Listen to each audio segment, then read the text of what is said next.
Start யா எல்லாருக்கும் வணக்கம். மேடையில் அமர்ந்திருக்கும் அனைவர் பெரியவர்களுக்கும் நமக்கும் இங்கே வந்திருப்பவங்களுக்கும் காலை வணக்கம். இந்த என்னை பேச சொல்லி வற்புறுத்தி இன்னைக்கு கூப்பிட்ட மாணிக்க வாசகம் சாருக்கும் என் சார்பாகவும் என் டீம் சார்பாகவும் நன்றியை தெரிவித்துக்கிறேன். இது இந்தியன் எக்கானமியை பற்றி பேசணும் அப்படின்னு சொல்லி என்னை கூப்பிட்டார். நம்மளுக்கெல்லாம் தலைவராக இருக்கும் ப. சிதம்பரம் இந்த அரசாங்கம் ஆட்சி எடுத்த போதே சொன்னது, இந்த பிரதமருக்கும் இந்த ஆட்சி செய்கிற ஆளுகளுக்கும் இருக்கிற என்டையர் எக்கனாமிக் நாலேஜ் ஒரு ஸ்டாம்ப் பின்னாடி எழுதினா கூட இடம் மீதி இருக்கும்னு சொன்னார். அதை 10 வருஷமாக உண்மை அப்படின்னு ப்ரூவ் பண்ணியிருக்காங்க. இப்போ என்ன நடக்குது, 10 வருஷத்தில் என்ன நடந்தது அப்படிங்கிறத பற்றி இன்றைக்கி நான் பேச போகிறேன். முதல்ல வளர்ச்சி ரொம்ப நல்லா இருக்குது, 8% வளர்ச்சி அப்படின்னு உங்களுக்கு சொல்கிறாங்க. ஆனால் பல கார்ப்பரேட்டுகள் இப்போ முதலாளிகளே இந்த வளர்ச்சி இல்லை அப்படின்னு கிளியராக சொல்கிறாங்க. நீங்கள் எங்கே போனாலும் சேல்ஸ் இருக்கிறதில்ல, இளைஞர்களுக்கு வேலை கிடைக்கிறதில்ல, பல எக்ஸ்போர்ட் கம்மியாக இருக்குது. இதெல்லாம் இருக்கும்போது எப்படி 8% வளர்ச்சி நடக்கிறது? ஏன்னா நம்மளாம் நிஜமான 8% வளர்ச்சியை பார்த்துருக்கோம். இதில் நாமினல் குரோத்னு ஒன்று சொல்லுவாங்க. இந்த நாமினல் குரோத்துங்கிறது என்னென்னா, போன வருஷம் இந்த நாட்டோட டேர்ன் ஓவர் என்ன இருந்தது, இந்த வருஷம் இந்த நாட்டோட டேர்ன் ஓவர் என்ன இருந்தது அப்படின்னு பார்ப்பாங்க.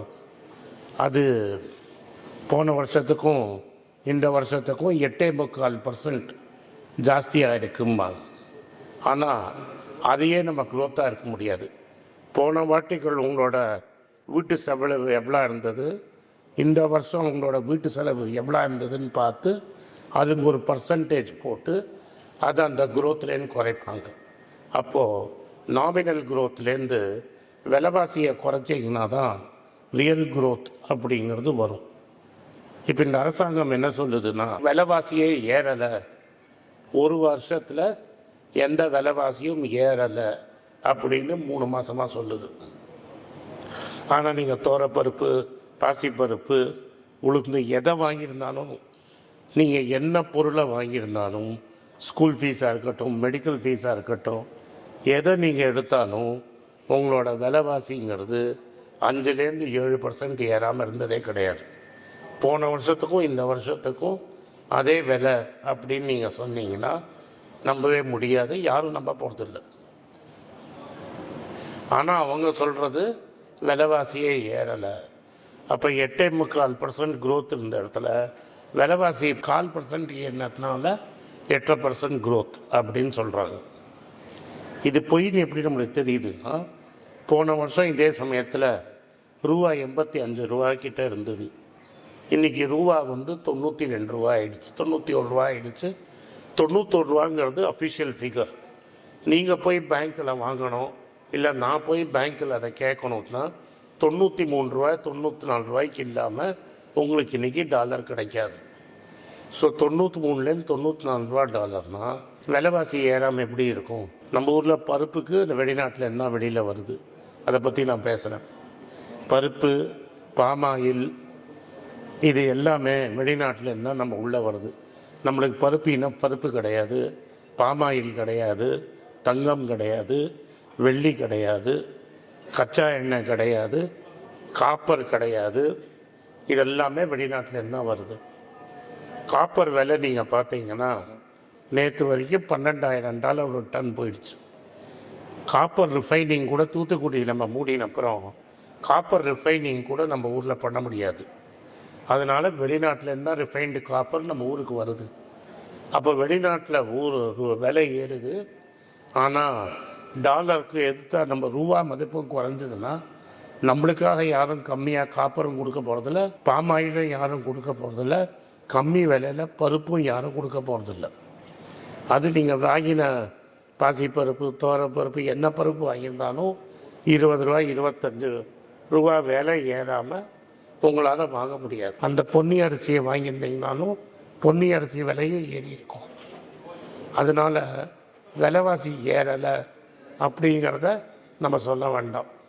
நீங்கள் பார்த்தீங்கன்னா தங்கம் விலை பார்த்தீங்கன்னா ஒரு வருஷத்தில் 70% ஏறி இருக்கு. நம்மகிட்ட என்ன சொல்கிறாங்கன்னா, நம்மளோட நிதியமைச்சர் ரூபா வீக்கால டாலர் ஸ்ட்ரென்தன் இருக்குது, அதனால உலகம் ஃபுல்லாக இதுதான் அப்படிங்கிறார். ஆனால் இப்போ யூரோ, பிரிட்டிஷ் பவுண்ட், இப்போ நம்மளோட தம்பி இந்தியன் ராபர்ட் இங்கிலாண்டில் இருந்துட்டு இப்போ தான் வந்திருக்கார். அவரை இப்போ கேட்டிங்கன்னா போன வருஷம் பவுண்டு என்ன விலை, இந்த வருஷம் பவுண்டு என்ன விலைன்னு பார்த்தா 10% 11% கம்மியாக இருக்குது. யூரோக்கு அகேன்ஸ்டாக கம்பேர் பண்ணிங்கன்னா 16% இறங்கியிருக்கு. டாலருக்கு அகேன்ஸ்டாக வெறும் 6% தான் இறங்கியிருக்கு. அப்போது நம்ம வெறும் டாலருக்கு அகேன்ஸ்டாக நம்ம இறங்கலை, உலகத்தில் இருக்கிற எல்லா கரன்சிக்கு அகேன்ஸ்டாகவும் நம்ம கரன்சி இறங்கியிருக்கு. இதோட ரொம்ப வெக்கக்கேடு என்னென்னா, ஒரு 2 மாதமாக பாகிஸ்தான் கரன்சியே நம்மளோட பெட்டராக பண்ணியிருக்கு. ஏன்னா பிரதமருக்கு எப்போதுமே பாகிஸ்தானை பார்த்து தான் நம்மளுக்கு கம்பேர் பண்ணிப்பார். இப்போ கொஞ்ச நாளைக்கு பாகிஸ்தானை பற்றி பேச முடியாது, ஏன்னா பாகிஸ்தான் கரன்சி நம்மளோட பெட்டராக பர்ஃபார்ம் பண்ணியிருக்கு. இதுக்கு முக்கிய காரணம் என்னன்னா, ட்ரம்ப் நம்ம மேலே போட்டிருக்கிற டேரிஃப். ட்ரம்ப் போட்ட டேரிஃப் நியர்லி 60%. ஏன்னா 56% டேரிஃப்னு சொல்கிறாரு. டேரிஃப் மேலே டேரிஃப் போட்டு அது 60% டேரிஃப் ஆயிருக்கு. இந்த டேரிஃப்னால என்ன நடக்குது அப்படின்னு நீங்கள் பார்த்தீங்கன்னா, திருப்பூர், ஈரோடு, கோயம்புத்தூர் இது மாதிரி இடத்துலலாம் இருக்கிற ஜவுளி தொழில் புடிஞ்சு போயிடுச்சு. பெருசாக எக்ஸ்போர்ட் பிஸ்னஸ் கிடையாது, ஏன்னா பங்களாதேஷுக்கு போயிடுச்சு மோஸ்ட் ஆஃப் த தொழில். இப்போது பங்களாதேஷுக்கு அகேன்ஸ்டாக நீங்கள் பார்க்கும்போது பங்களாதேஷுக்கு 15% டேக்ஸ் போட்டிருக்காங்க அமெரிக்காவில், இந்தியாவுக்கு 60% டேக்ஸ். நம்ம தமிழ் இண்டஸ்ட்ரியலிஸ்டே இங்கே இருக்கிற தொழிற்சாலையை விட்டுட்டு பங்களாதேஷில் டாக்காவில் போய் தொழிற்சாலை போட்டிருக்காங்க. ஸ்ரீலங்காவில் இருக்குது, கீனியாவில் இருக்குது. இந்த ஊர் எல்லாமே 15% டேக்ஸ். ஸோ காட்டனும் நம்மளுக்கு வெளிநாட்டிலேருந்து தான் உள்ளே வருது. ஸோ காட்டனை வெளிநாட்டிலேருந்து கொண்டு வந்து இங்கே தொழில் பண்ணி வெளிநாட்டுக்கு எக்ஸ்போர்ட் பண்ணிட்டு இருந்தவங்க இப்போ வெளிநாட்டுக்கே ஃபேக்ட்ரியை கொண்டு போக ஆரம்பிச்சிட்டாங்க. இதனால நம்மளோட ஜவுளி எக்ஸ்போர்ட்டு கம்மியாயிடுச்சு. இது வெறும் தமிழ்நாட்டை பெருசாக ஏன் பாதிக்குதுன்னா, உங்கள் கொங்கு மண்டலத்தில் ஃபுல்லாகவே டெவலப் ஆனது உங்களோட டெக்ஸ்டைல். சரி, கொங்கு மண்டலம் தானே ப்ராப்ளம், வேற எங்கேயும் ப்ராப்ளம் இல்லைன்னா ராணிப்பேட்டை, ஆம்பூர், வாணியம்பாடி இந்த ஏரியா எல்லாமே லெதர் பிஸ்னஸ் கொண்டு போகிறது. இந்த லெதர் பிஸ்னஸ்லேயும் ஒரே அடி பிஸ்னஸ் கம்மி ஆயிடுச்சு, ப்ரெஷரும் ஜாஸ்தியாக இருக்குது. இந்த பிஸ்னஸ்லாம் ஏன் முக்கியம்னா, இதெல்லாம் லேபர் இன்டென்சிவ் இண்டஸ்ட்ரி. கார்ப்பரேட்டுகள் மாதிரி ஆட்கள் இல்லாமல் செய்யக்கூடிய தொழில் கிடையாது. இதுகள்லாம் ஆள் நிறைய போகணும். மினிமம் 100-200 பேர் இல்லாமல் உங்களால் ஒரு ஃபேக்ட்ரி நடத்த முடியாது. இந்த ஃபேக்ட்ரியில் வேலை செய்கிறவங்கள்லாம் ஹைலி ஸ்கில்டு லேபராக இருக்கணும்னு அவசியம் கிடையாது.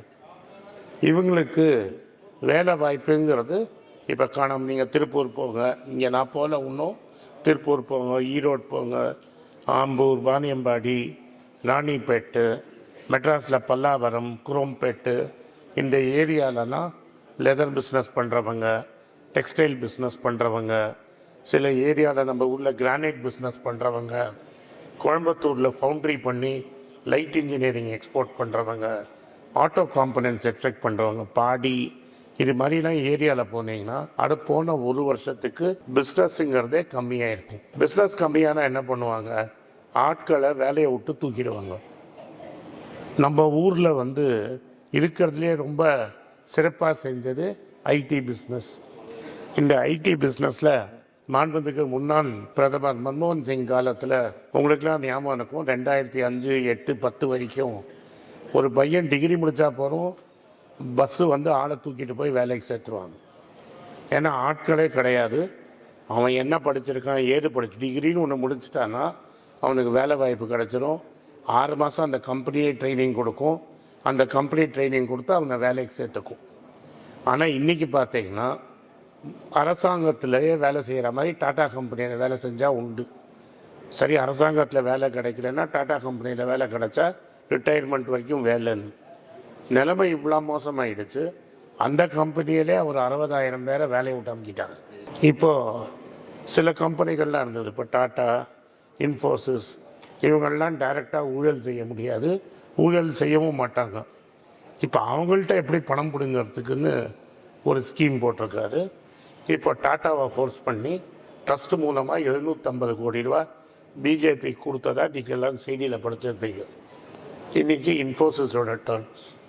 இன்ஃபோசிஸுக்கு ஒரு 200 ஏக்கர் லேண்டு கர்நாடகா கவர்மெண்ட்டு பல வருஷத்துக்கு முன்னாடி கொடுத்துருக்கு. அந்த லேண்டில் அவங்க பில்டிங்கும் கட்டலை, இன்னும் பில்டிங் கட்ட போகிறதில்ல. விவசாயிகிட்டேருந்தும் மக்கள்கிட்டேருந்தும் கம்மி விலையில் கவர்மெண்ட் எடுத்து, இல்லாட்டா நீங்கள் டாட்டாக்காரன் கொடுத்த மாதிரி கொடுக்கணும், இல்லாட்டா இந்த இடத்துல நீங்கள் அந்த கிளப்பில் இருக்க முடியாது. ஆனால் நீங்கள் பர்ஃபெக்டாக ஒயிட்லேயும் கொடுக்கலாம். நீங்கள் செக்காக கொடுத்தா 750 கோடி கொடுத்துடலாம். லேண்டை பில்டருக்கு நீங்கள் வந்து ஒயிட்டில் விற்றுட்டிங்கன்னா பிளாக் எங்கே போச்சுன்னு யாருக்கும் தெரியாது. கேட்டால் கருப்பு பணமே இல்லைன்னுவாங்க. ஆனால் இன்றைக்கி மெட்ராஸில் நீங்கள் வேலை செய்கிற மாதிரி ஒரு இடத்துல வீடு வாங்கணும். அதாவது நான் சொல்கிறது சும்மா எங்கேயாவது ஒரு இடத்துல பட்டா இல்லாமல் நிலம் வாங்குறதெல்லாம் சொல்ல. ஒழுங்காக பட்டா வாங்கி நிலம் வாங்கணும்னா மினிமம் 60-70 லட்ச ரூபா இல்லைன்னா உங்களால் வீடு வாங்க முடியாது. ஊருக்கு வெளில எங்கேயாவது வீடு வாங்கலாம், அங்கேருந்து நீங்கள் வேலைக்கு வர முடியாது. இது ஒரு பெரிய ப்ராப்ளம். இது நடந்துகிட்ருக்கு. இப்போ சிறு தொழிலெல்லாம்